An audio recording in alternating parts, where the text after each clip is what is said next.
This honor is for the next generation of young women and young men, because it's about men too. I have a 13-year-old daughter and a 12-year-old son, and I'm thinking about them today and the work that I'm doing to fight sexual harassment to make life and workplace for them safer and for all of their generation. It's crucial that we put a stop to what so many women have had to endure.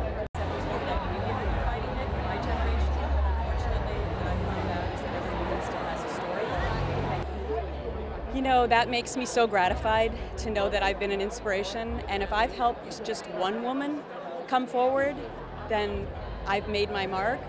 But this is a worldwide movement now. There are going to be thousands of women coming forward. I may have been the voice for the voiceless, but they're getting louder.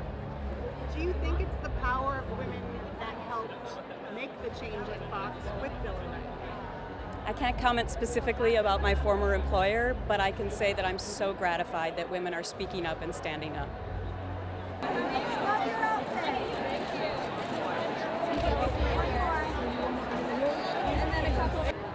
You know, listen, there are people that thought this will never happen.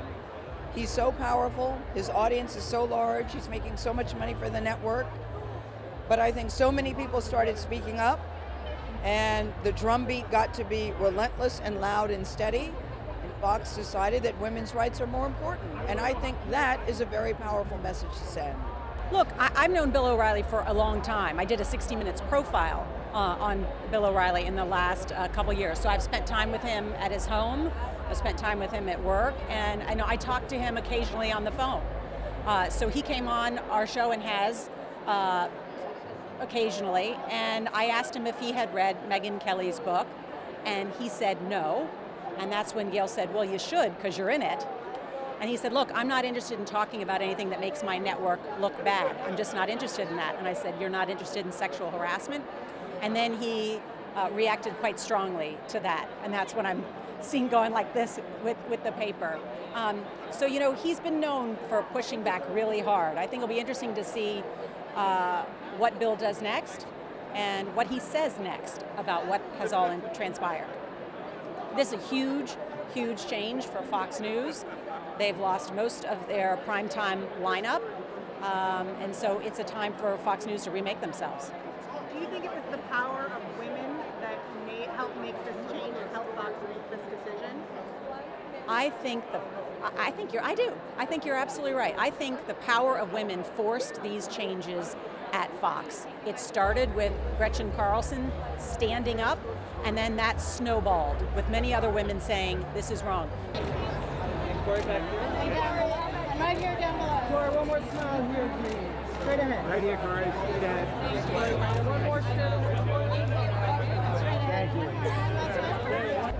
I think that we're living in a culture that thankfully is becoming less tolerant of that kind of outrageous behavior.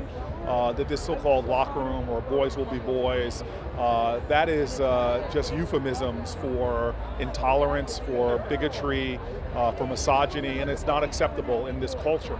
And so I'm happy that it took longer than it should have, but that this is now, we're starting to see a change. And frankly, knowing what happens still with issues of campus assault, challenges that we still have in the military, challenges we even have in our schools around America, we need to be a culture that understands and affirms and celebrates women, but does not ever tolerate demeaning, degrading environments. And frankly, this is a time when men should be speaking up. Men should be calling out men when there's no women around.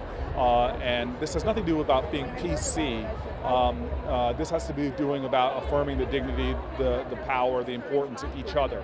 And by the way, when you stand up for other people, what you're really doing is you're standing up for yourself as well. I think so, and I think it's also just the power of folk gathering. I think about what Color of Change, which was one of the leading organizations behind the campaign, that didn't really hold the network accountable. They held the people who were funding the network, right? And so they went to the source, to the money, and I think that that was a powerful strategy, something that a lot of folk can learn from it in the work that they're doing.